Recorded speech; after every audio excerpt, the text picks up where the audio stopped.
Hello students, welcome to this energy engineering lab. Today we are going to discuss about the 4-stroke single cylinder diesel engine trick.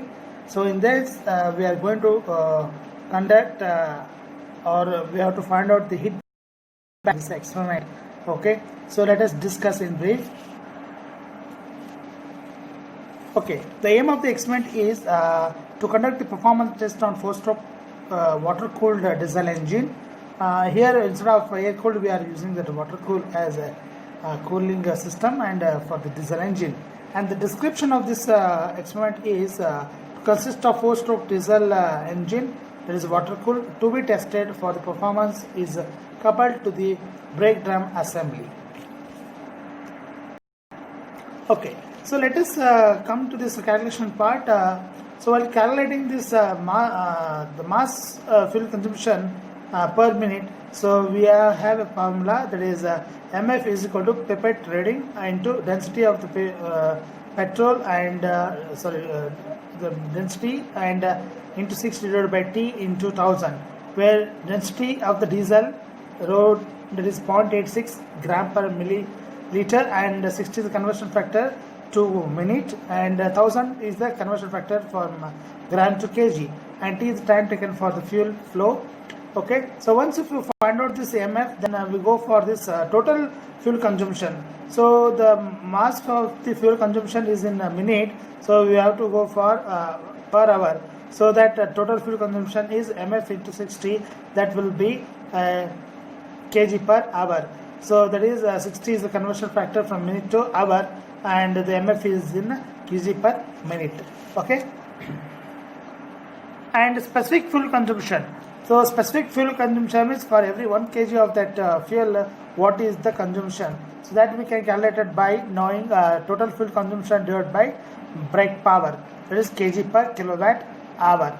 And the heat input is, so to calculate any efficiency we require a heat input and output is work we have, but what is the input heat that can be given by this formula, that is total fuel consumption and its calorific value divided by 60 into 60, that is in kilowatts. So total fuel consumption kilowatt hour kg per hour, and CV is the higher calorific value of diesel, that is 40,000 kilojoules per kg. So this is the calorific value of the diesel which is less than that petrol, because this calorific value is less. So diesel having a less calorific value than compared to a petrol engine, a petrol fuel. So the what is meant by calorific value means there is an energy value that which release the energy after complete combustion of the fuel of 1 kg. That is what the energy value or calorific value. Then once we find out the heat input, then we can find out the brake thermal efficiency. That is, to calculate brake thermal efficiency we have an equation BP divided by Q. Q is what? Energy, that is heat input, into 100. So that is the brake thermal efficiency. So once we got the brake thermal efficiency, further we are going to find out. So next one is air fuel ratio. The air fuel ratio is nothing but mass of the air to the mass of the fuel, and where MF is the mass of the fuel in kg per minute, as mass of the air is 60 into CD into A into VA by into rho A, where CD is the coefficient of discharge and VA is the volume of the air. To calculate volume of air, we have an equation under square root of 2g into Hm by 1000 into rho W divided by rho A minus 1. So this is the formula. So you will get in terms of under square root of Hm only, that the volume of the air, and area of the orifice is pi by 4 d square, where d is the diameter of the orifice. That will be given in the specification, that is 0.016 meter. So once we find out all this, and we'll reach to the final indicated power, that is BP plus FP, that is frictional power. So but in this case we don't know what is the frictional power, but we have to consider that frictional power is considered for the maximum value of 1/3 of the BP. So based on the Williams line concept, so we got this FP. Once if we got the FP, we can calculate FP, that is BP plus 1/3 of BP again. So we'll get the IP. So this IP we can calculate. So after getting the IP, we can find out what is the mechanical efficiency. mechanical efficiency is BP by IP into 100. So that we can express in terms of percentage, that is mechanical efficiency. And the heat input already we know discussed, that is for the heat balance sheet, the total fuel consumption into calorific value of that fuel, that is divided by 3600, will get in kilowatts. This is the total input. So in this heat input, what are all the things is going to be divided for the various purpose. One is for the heat equivalent to the brake power, that is heat equivalent to brake power, that is BP, that will be in kilowatts, and the heat carried away by the cooling water, that is in the calorimeter, that we can calculate by mCpW delta T. So where m is mass of the cooling water and Cp is specific of the water, and T is the T6 minus T5, that is a change in temperature. That you substitute, you will get the heat carried away by the cooling water. And heat carried away by the exhaust gas is again mCpG delta T, where CpG is the specific of the exhaust gas, that will be considered for the 1.05 kilojoules per kg Kelvin.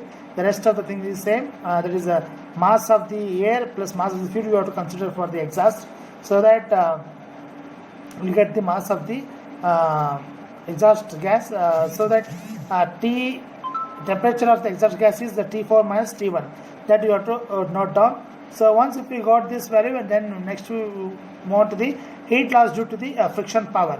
So friction power already we discussed that 1/3 of the BP. So 1/3 of the maximum BP is we have to consider, and remaining is unaccounted or miscellaneous. So total heat input and all these values we had added and deduct, you will get the miscellaneous or unaccounted heat.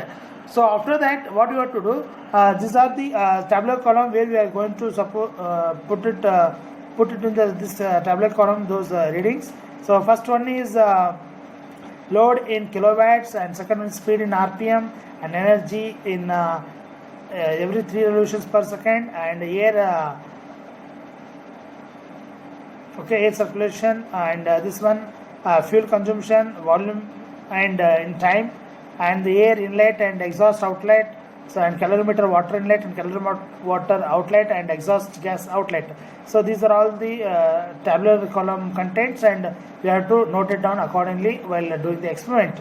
So where temperatures are air inlet T1 and T2 is exhaust inlet, and T3 the calorimeter water inlet, and T4 calorimeter water outlet, and T5 is the exhaust gas outlet. These are the temperature. You can operate it and find out this value on the digital readings.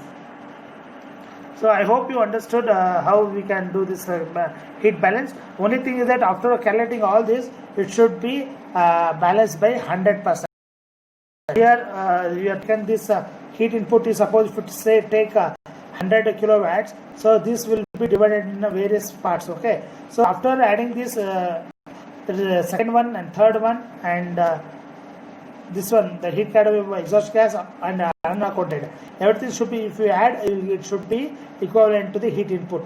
That is what the heat balance. So I hope you understood the concept of doing, and let us will demonstrate this experiment and understood this experiment. Thank you.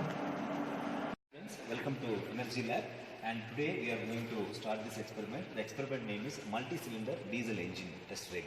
Okay, so in this particular experiment, we are going to do the performance test of 4-stroke, 4-cylinder water-cooled engine. So since it is called multi-cylinder engine, why? Because it has 4 different cylinders. So already we have done experiments in a single cylinder, but whereas in the case of this particular engine, it has 4 cylinders. That's why it's called as multi-cylinder diesel engine. So coming to this engine, so I would like to show the different components which are available here. So first and foremost, we need to start with this. This is starter switch. You have to press and turn it. So that way it will start. And there is a console on. So this you have to switch it on. Then the main switch will on. And next one is, there is a speed indicator which shows in RPM. Okay, and there is a load indicator and then temperature indicator. There are 4 different types of temperatures are there. So one is water inlet temperature, water outlet of engine head, and exhaust, and then ambient temperature. So which are T1, T2, T3 and T4. So coming to this, there is an engine oil pressure, and there is ampere. So it will show in how much current that is taking. and it is a temperature reading. Okay, and there is a speed controller. It will control the speed, and you have to make sure that you have to set at one particular speed. Always speed should be constant. So for our convenience, we keep the speed at exactly 2000 rpm. Okay, so for this 2000 rpm, so we check the performance test of this particular multi-cylinder diesel engine. So I am going to explain how to do this experiment. So you have to switch on this experiment by pressing and turning this knob, and then so you have to set one particular load. How to set the load, I will tell you. So this is the rotameter, and there is LPM water, so inlet and outlet. So by rotating this inlet and outlet, so you have to set for 2 kg force first, and then you have to take one reading, and then you have to turn this knob and you have to set for 4 kg force, right? And then 6 kg force, like that. You have to increase every time 2 kg force, and you have to take the readings of that, and finally you will take the average of it and you will find out the efficiency. Okay, once you set this 2 kg force, next what you are supposed to do is, this is a speed controller, so you have to rotate and make sure that you have to set at 2000 rpm. Okay, and then so the load indicator, there will be a load, and then so temperatures are there. So first what you have to do is, according to this tabular column, I will just show you the tabular column. So from this is the manometer, and this is the manometer reading. So H1 and H2, you can take the readings H1 and H2 with this manometer. Okay, and then speed you can take from this. This is the speed RPM. So 2000 RPM will be the constant for this. And load, first for instance you have to take 2 kg force, and next you have to take for 4 kg force, and it goes on like that. And next one is fuel consumption time for 10 cc in seconds.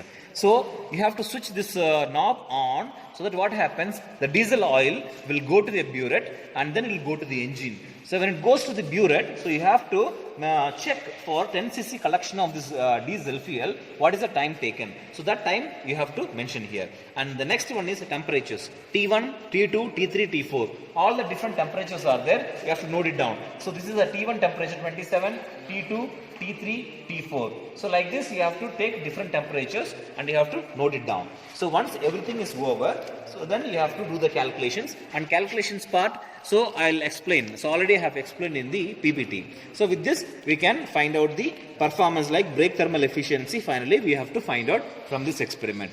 Okay, thank you for watching this video. Thank you.